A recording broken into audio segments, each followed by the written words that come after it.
see the performance for the full year impact and how the whole year has been affected by COVID. From TRevPAR perspective, the regions mostly affected are Europe and the US, where the year-on-year drop in TRevPAR on an annual basis or year to date as of November was almost 70% for both regions. With the Middle East and APAC, that drop is about just over 50%. For the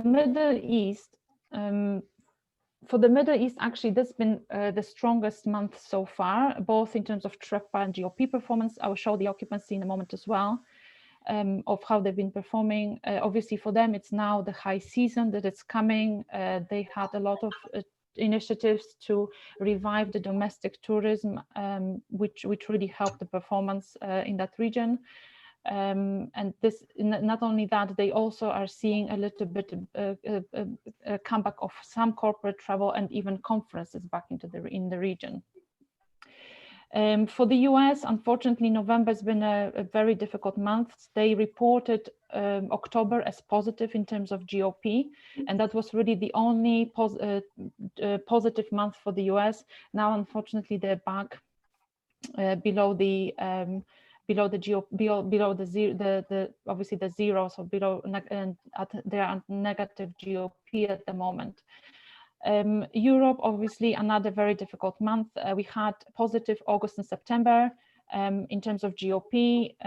November was back below the zero line. Unfortunately, now even farther away. Now, the way UK compares to the performance in Europe is that actually in terms of GOP is a little bit better. So TRevPAR performs at a very, very similar level to Europe, but it seems UK has been a little bit more efficient with the way we pulled back costs and so on and managed costs. And for the UK, GOP at November is about 10. This graph is in dollars, about $10 and negative $10, and then on an annual basis or year-to-date basis, as at November we are at about $4 positive, whereas Europe as a whole, they're just about at a break-even point.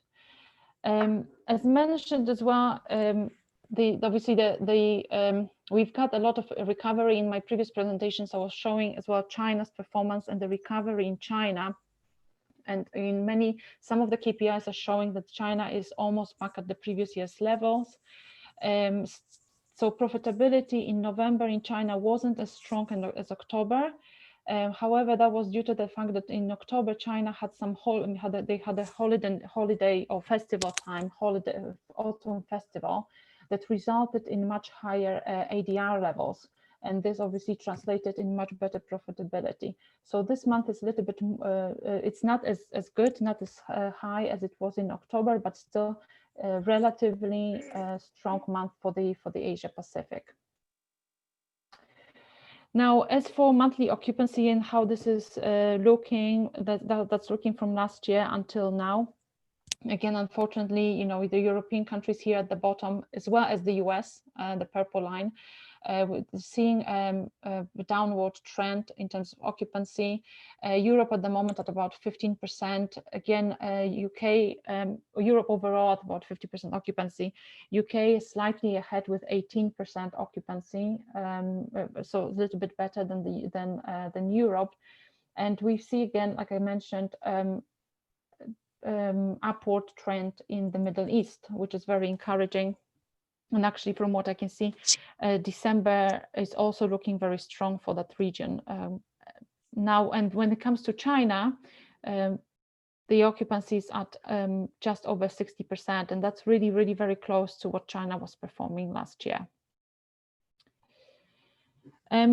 In terms of regional performance for Europe, as you can see, this chart is very similar to what I presented last month, with all the countries overall at below GOP level. I looked also at the performance year to date, where we can see UK, Germany, the Netherlands. These are just examples of countries that actually at the moment are still reporting positive GOP year to date, with countries like Spain or Italy that have been affected much more by the crisis. The UK, November, very difficult months for most of the country. Yeah, Wales temporarily seems to have recovered for a few weeks after the firebreak lockdown. However, if you look at the year-to-date basis here, Wales actually it's just below the break-even point, with other regions in the UK still reporting positive GOP. But then we'll see how December will affect these figures. In terms of asset type performance, this is Europe and the UK and their occupancy. We were saying before in previous presentations about how certain asset classes coping with the crisis. I mentioned that a particularly extended stay, but also select service, they coped much better. Here the same in the UK, so they coped much better with the crisis. With GOP, maybe for extended service, really did not even go below the GOP line. For select service for a few months. However, now obviously across all asset types, we can see the downward trend in terms of occupancy that was, you know, from August through September, October, and November. And my last point really is the break-even point. I present that during each of these presentations, where we were initially, you know, in a normal climate, normal situation before crisis, we had UK hotels breaking even at about 40% occupancy overall. And at the moment, we've noticed we've been monitoring this over the periods of time and the crisis. And even though the break-even point is increasing slightly, it's still in October, November, it was at 30% occupancy for the UK hotels. So yes, in summary, China, Middle East region are showing some signs of improvement and recovery, even comeback of corporate travel. We've got still the trend that we were presenting in previous, we were showing previous presentations as well, that provinces are outperforming key cities, and that's in the UK, Europe, and globally really. Extended stay properties and select service have been performing much better during this crisis in comparison to full service properties. And then we've got obviously a very difficult time ahead with the restrictions for Europe, for the UK in particular, and with lockdowns that's just been announced. However, you know, with the vaccines approved, hopefully we can start thinking and getting ready for the recovery in the next this year. Thank you very much, Aggie, for Thank you. Such a succinct oversight. As you say, not great news. Everything sort of appearing to I wish decline. I always look for something a little bit more positive to report in these presentations, but it's just really difficult. But I hope now next year every month will get better and better. Well, we can but hope. Yes. I saw David Bailey came online. David, I'm wondering whether you've got your crystal ball with you. It's being polished frantically, Roddy, I think, but Happy New Year to you and everyone else. No, I mean, I think it's, yeah, that's a really difficult call. The short answer is no. I think we're just trying to process the most recent announcements and just what it means. But I do, to echo Aggie's point, I mean, I think I said when I was last on here that it's going to be pretty torrid, certainly the first quarter. But I think there is genuine cause for some optimism with, you know, pent-up expenditure, domestic focus with that, and so on. I think what my biggest anxiety and hope is that the government does get the vaccination program rollout right. They can't afford not to, and that's really what we need to see happen. And that's going to be, I think, the key determinant of businesses getting back confidence, expenditure, and everything else. And I think on one minor point, Rod, I did read today, apparently the world is spinning faster. And this year is going to be shorter by half a second, and that's probably why it felt it was going fast. Like so there are little items of optimism to focus on, but perhaps we could accelerate that a bit more, maybe. But I'll polish the crystal ball and come back to you with it when I've done that. One would assume that obviously, you know, none of us know when we are going to start coming out of this, but yeah, there's clearly the optimism that the vaccine inoculation program is going to have an impact. What's your best guess as to what the sort of rural, coastal leisure market can expect from sort of Easter onwards? Well, I think the indications are it should be very strong. I mean, if we have prospect of good weather, if we have the vaccine rolling out and people being allowed to travel, then that's got to be the primary point of bounce back, and people are going to be more confident booking domestically than internationally. It's going to be lower risk. It's easier to adjust. It's perhaps at a lower price point than a big commitment for a big overseas holiday, for example. Whatever. I think there are lots of factors to be positive about that, but it just needs people to be able to do it and have the confidence. But we do know a lot of money has been saved in domestic balance sheets. A challenge, though, is that's not equal for everybody. Some people will have done very well through COVID and others sadly not.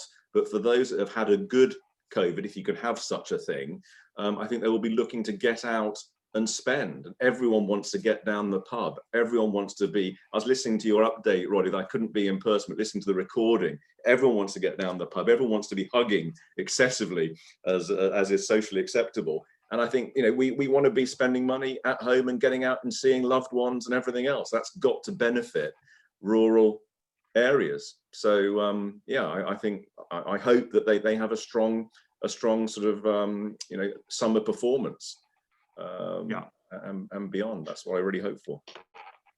I mean, I see it's been announced this morning that the government is making grants available for hospitality businesses of up to 9,000 linked to the rateable value of the business, which I guess is some small help. Not that 9,000 goes very far for a business with a rateable value of over £51,000. But do you think we're likely to start seeing a lot of business failures in the next quarter?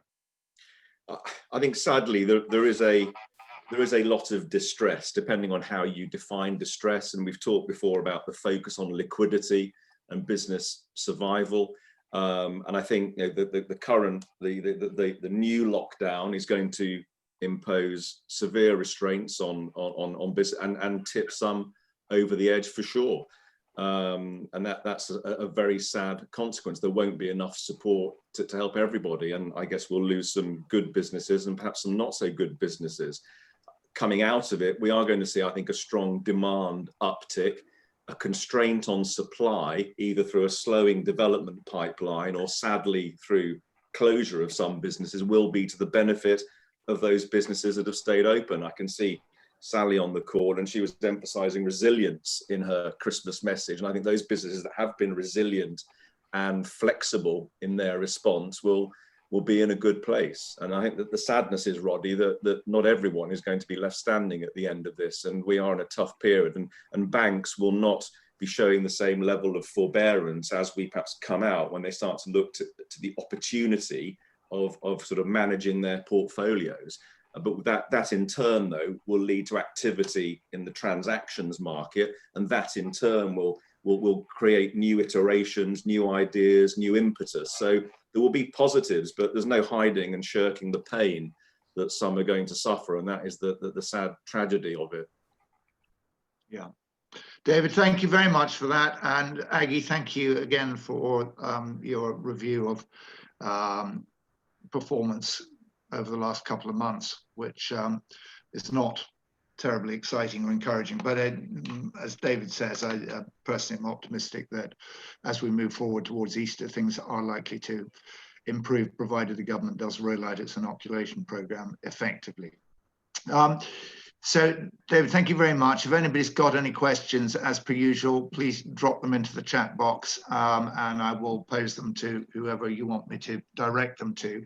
But if we can move now, I'd like to welcome Freya Morton and Lydia Rigby, both of whom work for Robin Hudson at Homegrown Hotels, and who have been doing a great job in terms of coordinating the mobilization of the A Seat at the Table campaign, which, as I'm sure everybody is aware, is all about lobbying government on behalf of the hospitality sector with a view to trying to get the government to agree to creating a Minister for Hospitality.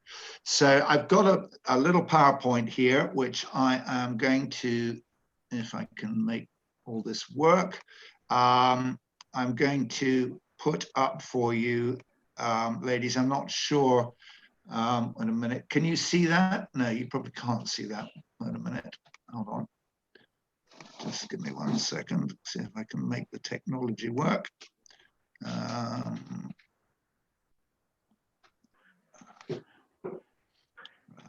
a minute. So I want to share my screen. There we go. There we go. Is that showing on the screen for everyone? Yeah, that's great. We can see that, Roddy. Okay, so. Oh, Roddy, I'm I think I may have sent you the wrong file. Can I possibly share my screen? I'm so sorry. Yes, maybe a... no, that's fine. That's absolutely no problem at all. Let me just give you the permissions, multiple participants to share. Right, you should be able to share your screen. There you go. Thank you so much. Sorry about that. Not at all. So welcome to you both anyway, and please do give us an update as to where the campaign's got to and what you want us to do next. Perfect. Thank you very much, Roddy, for the introduction, and to everyone for joining us on the call today. I think Lydia and I can both say that we've been completely overwhelmed by the support from the industry so far, and we're just very grateful to be able to share with you all today how we're getting along. So the Seat at the Table campaign, just in case anybody isn't aware, launched almost a month ago. We have been a social media campaign set up in support of the petition that was launched by Claire Bosey to appoint the Minister for Hospitality in Government. As Roddy mentioned, Robin Hudson, along with Angela Hartnett and Tom Kerridge, have spearheaded the campaign. And we've since had support from operators large and small across the UK, and we've used our platform to share messages from some incredible names in the industry. We are very excited that the petition is now set for debate in Parliament in just under a week, Monday the 11th at 4:30. We think that this is vital for a number of reasons, and equally we're sure that many of you on this call will hold similar views on the topic. We've noted our primary points here regarding what we hope a Minister for Hospitality would be able to do for the industry. To be the champion and guardian of hospitality in Parliament, promoting the importance of economic, social and employment contribution. To be fully invested and have a deep understanding of our complex industry. To drive cohesive thinking and strategy at the top table, inclusive of all subsectors, and to advance the status of hospitality and tourism. I'm going to hand over to Lydia now, who's going to talk through how we've been running the campaign and what we require for the next week or so. Thank you. Thank you so much, Freya. Thank you very much, Roddy, for providing this platform in which to share our Seat at the Table campaign. So Seat at the Table is a platform really designed for everyone. It is a space in which support can be consolidated. We have created graphics that are simple and easily recognizable. Most importantly, they are also easily shareable. We initially set out to showcase 90 venues over 30 days. Our 30 days should come to an end tomorrow, but we have, of course, decided to keep up with posting and sharing until the date of the debate next Monday. We truly feel that at this point, every additional signature on the petition will contribute to the likelihood of successful debate in Parliament.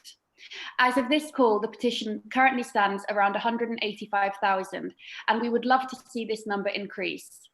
Although we are sure you've all been in touch with your personal networks independently, we would like to spend this week collectively redoubling our efforts to ensure this petition has the traction and reach that it deserves.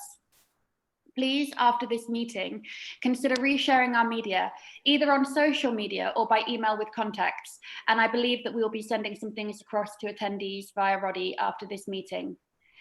Vitally, at this point, we would urge you please to write to your local MP to ask them to attend the debate and to support our cause.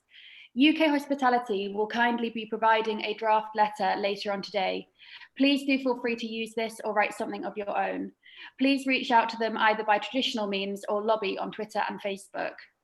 We've redoubled our own efforts and been in touch with universities, contract caterers, and literally as many venues as possible. But we do know that we are in the difficult position of trying to contact an industry that is closed nationally. And we are asking all of you to please help us out.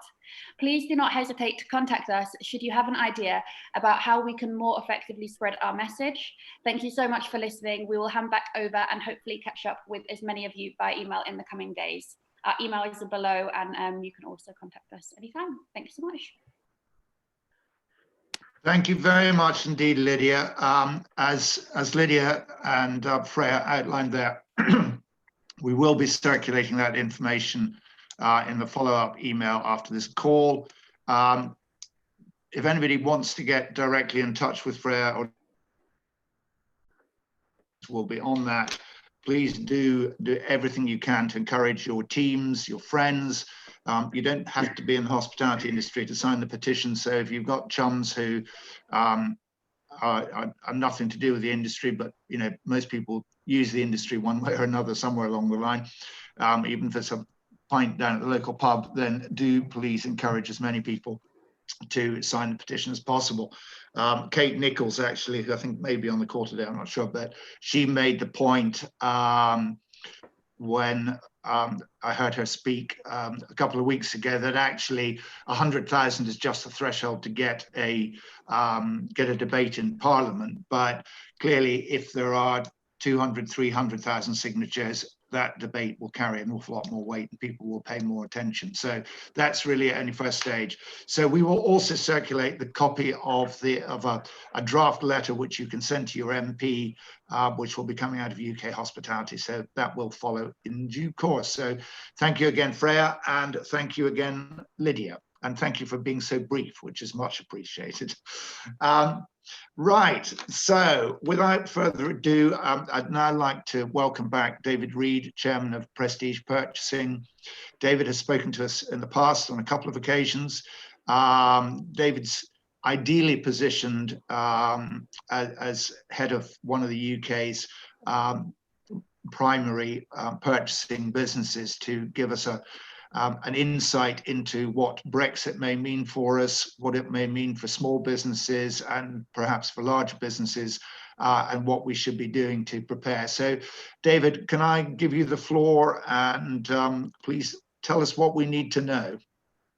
Thank you very much, Roddy, and good morning to everybody. I think I've actually probably got the best news of the speakers today, in the sense that we do have a trade deal. So we've dodged a deadly bullet, I think.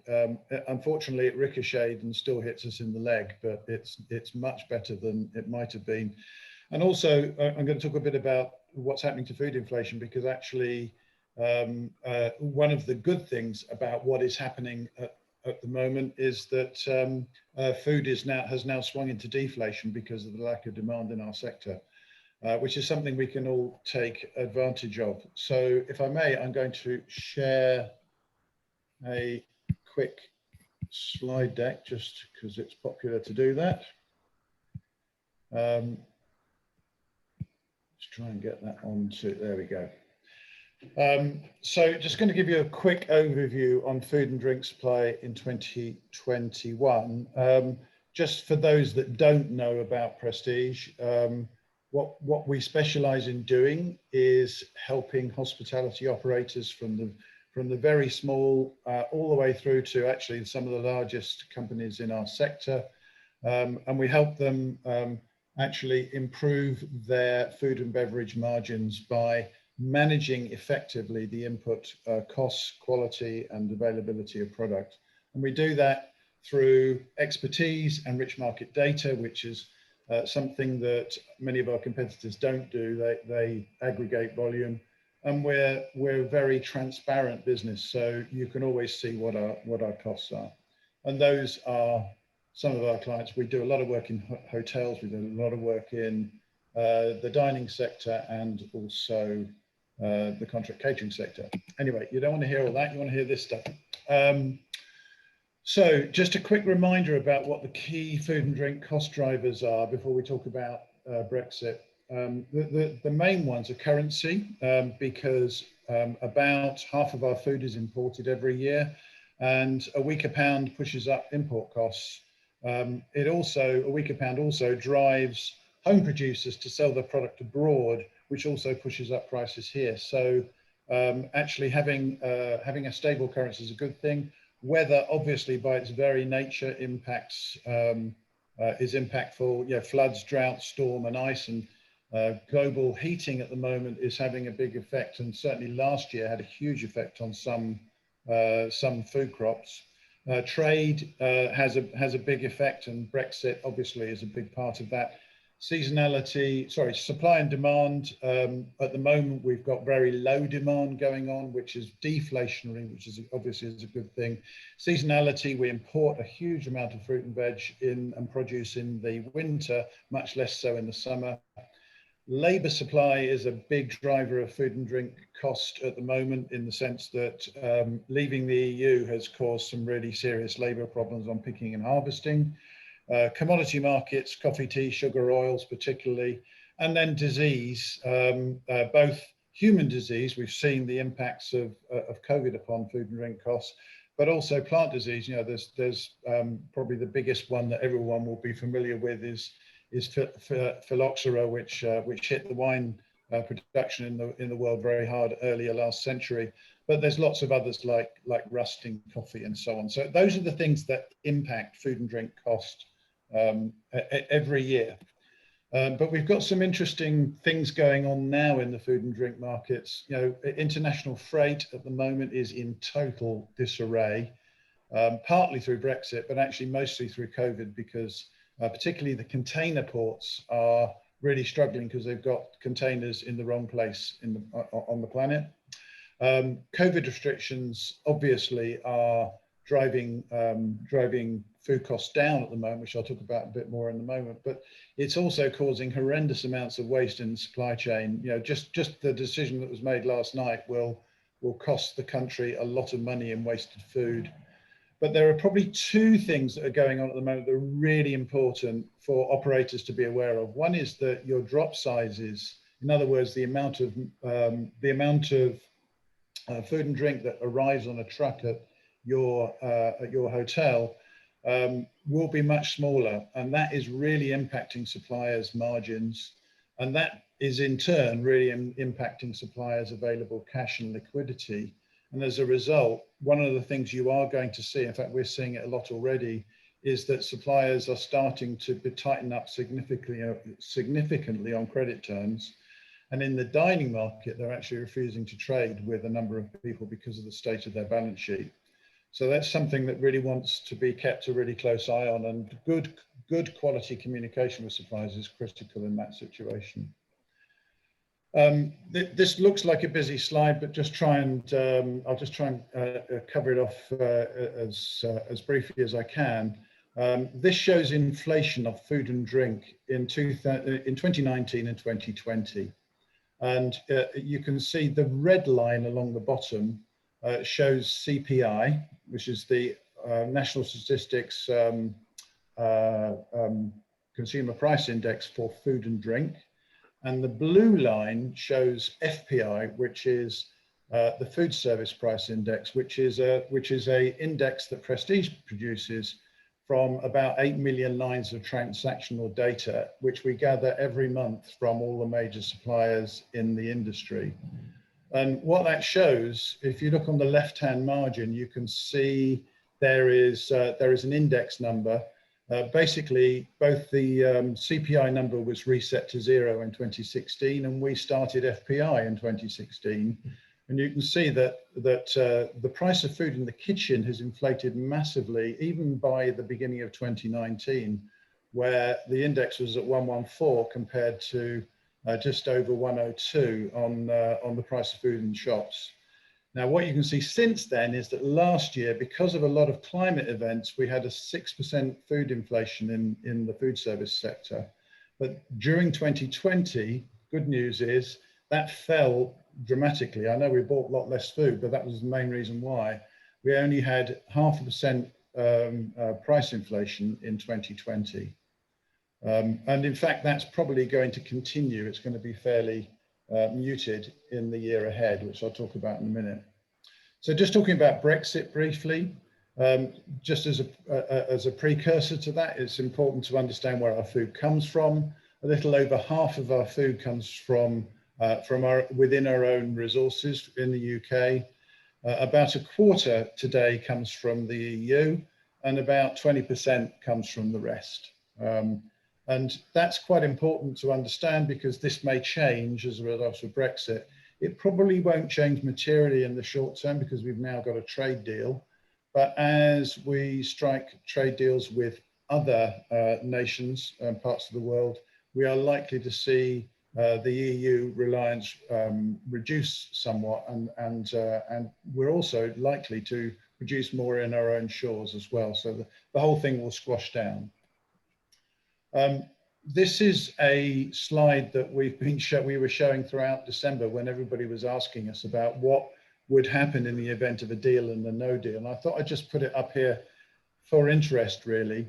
It shows the two major impacts on food and drink supply are cost and availability, and they're shown on the bottom axis, and then a deal versus a no deal. And obviously we've ended up with a deal, so I've just left the no deal out in there for interest. And the reason why I'm saying we've dodged a bullet is that the reality is that we're probably going to experience 1 to 3% inflation from Brexit during the course of 2021, which is pretty low when you think that our entire food inflation last year was about 6%. But the more important thing is that we are, because it's tariff and quota free, the friction costs are relatively low, the cost impacts therefore are going to be fairly low, and also the availability impacts are going to be fairly low as well. There will, I think, later this month be some shortage of fresh fruit and vegetable supply. We're very dependent at this time of year on imported fruit and veg, and there is going to be congestion in the ports. At the moment, lots of freight operators are steering clear of the ports for fear of congestion. And indeed, a lot of the problems we had just before Christmas was caused by people stockpiling ahead of Brexit. But I think there is going to be a build-up towards the end of the month. But compared to the no deal scenario, where we would have had significant disruption for many months, and also we would have had a weaker currency driving up costs and a lot of other impacts pushing the costs up, perhaps as high as 9 or 10% food inflation, we have genuinely dodged a bullet for the time being anyway. And in fact, this shows pretty much on the same basis as the previous slide, shows the upper range and the lower range of what we expect food inflation to look like based upon FPI, the Food Service Price Index, in the coming year. So we're forecasting about 2.2%. In truth, I think it will probably be lower than that now, because this lockdown is going to have a drag effect on the cost of food. So briefly, just to wind up, the UK trade deal itself, it's the largest bilateral trade agreement ever in history. It's the first to actually disintegrate a trading partnership, and it's the first to introduce new barriers between markets. So it really is a groundbreaking agreement. The good news is that on goods, it's a pretty good deal. It's tariff and quota free, provided rules of origin are stuck to, and producers can self-certify that those rules of origin, which means that a lot of the fears around red tape have gone away on that particular issue. And also each area of the country can protect its own geographical indications. So Stilton remains protected and cheddar remains protected, etc., in the same way as champagne and others overseas. There's reciprocal animal health and biosecurity, which means that meat imports are much, much easier than they might have been. And also there's reciprocal transport access, which is incredibly helpful in terms of making sure that trade flows freely. So on goods, it's probably, in spite of the fact that there's a lot more form filling, it's probably a pretty good deal. And the other major block was what's called LPF, which is level playing field. And they've agreed on no degradation of standards, so that we can't, effectively, we can't undercut the EU by importing lower standard products. And we've got a process of management in place to make that work in the future. And that's going to be quite important, because it will be tempting for our government to do trade deals on food where standards vary from different countries. And that will be much more difficult to do as a result of this agreement now. Fish is probably the most important thing, really, in terms of food. There's a 5-year transition. The quotas have changed and gone down by 25%. There's an annual quota negotiation, but it is possible that fish is going to be a problem in the next 6 months to a year, because quota swapping, which is what a lot of fishermen have been doing, UK fishermen have been doing with EU fishermen, is now no longer possible, which makes some catches unviable. And there's a lot of paperwork still to be concluded to allow us to fish in Norwegian waters, which we can't do as of today for cod and haddock. Energy pretty much remains as if we were in the EU. Services has left out financial services, which is 40% of our exports to the EU. So that's going to be interesting to watch.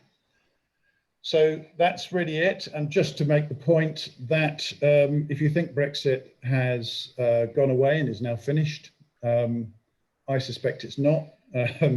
The countries of the UK all have a slightly different position regarding their relationship with the EU, and Scotland seems likely. I realised I should have coloured Scotland yellow rather than blue when I did this map. Because Scotland looks like it's going to be a majority SNP picture, and that will mean that they will try and push for a referendum, which could indeed break the union in due course. So that's me done. Thank you very much indeed. I hope that was helpful.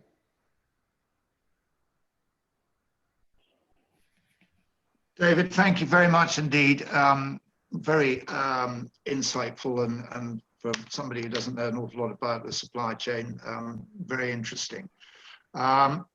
So it's not all over, as you've said. I mean, well, first of all, that's a reasonably positive picture, I guess, in amongst what is an awful lot of gloom at the moment. So that is good. But in terms of small businesses, and most of the people represented in this call are from smaller businesses. At a practical level, what are people likely to experience? I think there are a couple of things to say. That there's both there are risks and opportunities. On a risk level, I think genuinely the two big risks are that small suppliers, and that's what a lot of small operators tend to use, will now be really struggling. They'll be struggling particularly for liquidity, and as a result, their own supply chains, because very often wholesalers are buying upstream from producers, may well be making life very difficult for them from a credit perspective. So I think the first thing is that having really good conversations with your suppliers about what their financial position is, and indeed how their relationships with their own suppliers are, if they're buying product in, is a really important sort of risk mitigation strategy at the moment. You know, because what you don't want to happen is a long-term relationship suddenly just disappearing, particularly if you've got products that you really rely upon for your food and beverage offering. So I think that is one risk. The second risk is that your suppliers start to either tighten up credit terms or remove them altogether if they believe you are at risk of failure. And what I would strongly recommend is that those kind of conversations with any supplier that is key to you happen early rather than later. So talking about your own liquidity, talking about your own position, talking about your intention to stay with them as a supplier is a really key and important point. In terms of opportunity, I do think this is a really good time of opportunity. The first is that we are now in food deflation for the first time, actually for 7 or 8 years now, and particularly fish and seafood pricing, meat pricing, produce pricing are easing considerably and will continue to ease. And the lockdown period is a fantastic time to sit down with suppliers and actually understand what their costs are, what their margins are, what price you are going to pay moving forward for the products that you're buying. And it's really important not to just accept that, well, prices haven't increased, so that's good, because actually market pricing is now moving downwards. So there's a really good opportunity to do that. I would obviously say that there are organisations like ours around who have a good track record of working with their clients to get their cost of food and drink down. And I do think that many operators, perhaps because of the behaviour of some of our competitors, many operators have a view that somehow the price is always fair from the supplier, and the reality is it is not. That's a reality of commerce, is that you need to manage your pricing and your products and your specifications and so on in order to get the very best value. So just focusing on it is the key. Does that make sense? Yes, I think so. Yeah, no, absolutely. So in terms of Brexit, Europe, do you envisage that if we were sitting here in 12 months' time, that a smaller proportion of our supply will be coming from Europe? The 26% or whatever was showing on your slide. Do you think that will have reduced?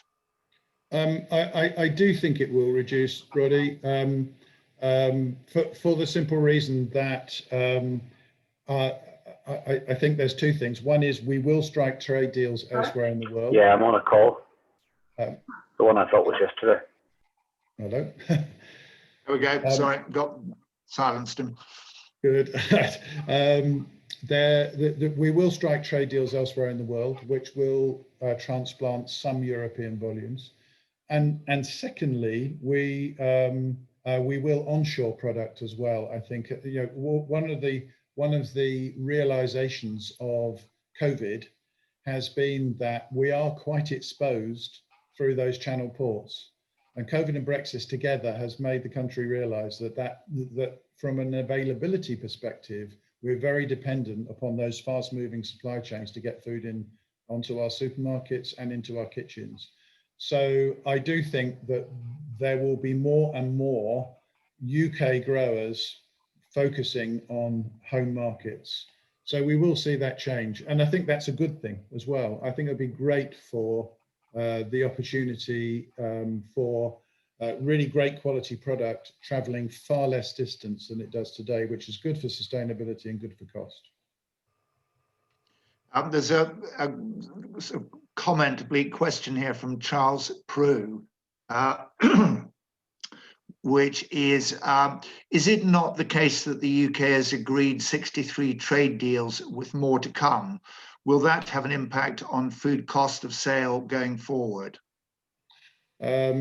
Yes, Charles, it will. The number of new trade deals we struck is much less than that.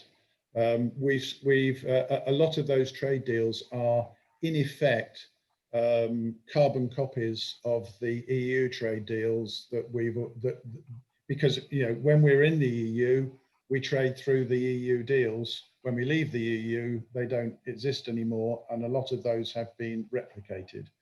But you are absolutely right, and I totally agree we are going to see more trade deals, which will on some occasions reduce cost. The really interesting challenge will be that many our food standards, our production standards, our animal welfare standards in the EU and in the UK at the moment, because we've got reciprocity, are quite high. In fact, animal welfare, the UK is significantly higher than the EU has. And what is going to be interesting is that it's going to be difficult for us. We don't have much wiggle room to try and drop those standards. And if we do drop those standards, it may push the cost of food down, but it may cause problems with our own farming. So we have, it's a very hot topic in trade at the moment. Is food production standards, animal welfare, environmental standards, sustainability standards, and so on. David, of the different sort of categories of produce which we use, whether that be fresh meats, fresh poultry, fruit, veg, dry goods, what are the ones that where we are likely to perhaps experience the most challenges? In the short term, very few actually, but I think that will change as time goes on. Let me explain why. In the short term, because demand is partially because of the restrictions, but partially because the number of businesses in the market, as was mentioned earlier on, there's been quite a dropout in either businesses not reopening, businesses going into CVA and disposing of sites, all those kind of things. Those things have materially reduced demand, which means that there's not going to be a lot of price pressure in the market in the way that there was over recent years. However, there will be some, and my suspicion would be that the key ones in terms of inflation will be fish, because of the changes to the fishing rules. Fish and seafood, I think, is probably under some significant threat still, and dairy, simply because of our significant integration with European markets on dairy, which I think may well push up our dairy costs in the UK, and particularly imported cheeses, I think, are going to be quite a challenge, I think, in future. So if you're a pizza restaurant, that's likely to be impactful. There's somebody else on the call from the sort of with a procurement background. I'd just like to briefly ask to please do. An expert on energy costs. David, are you there? Yes, you are. I can see you. I am. Hi, Roddy. Hi. Are you able to give us some insight as to what's likely to happen to energy costs the forthcoming period? Certainly. Do you want to share that one slide I've sent to you, Roddy? You've sent me a slide. What, you emailed it to me? No, it's on the chat room. Oh, it's in the chat room, sorry. Okay, hold on. And just while you bring that up, I agree with David completely. The problem with the energy market is because of the strength of the pound, and now where people have reviewed the consumption of gas and electric, it's becoming really tricky for people to gain new pricing and new contracts.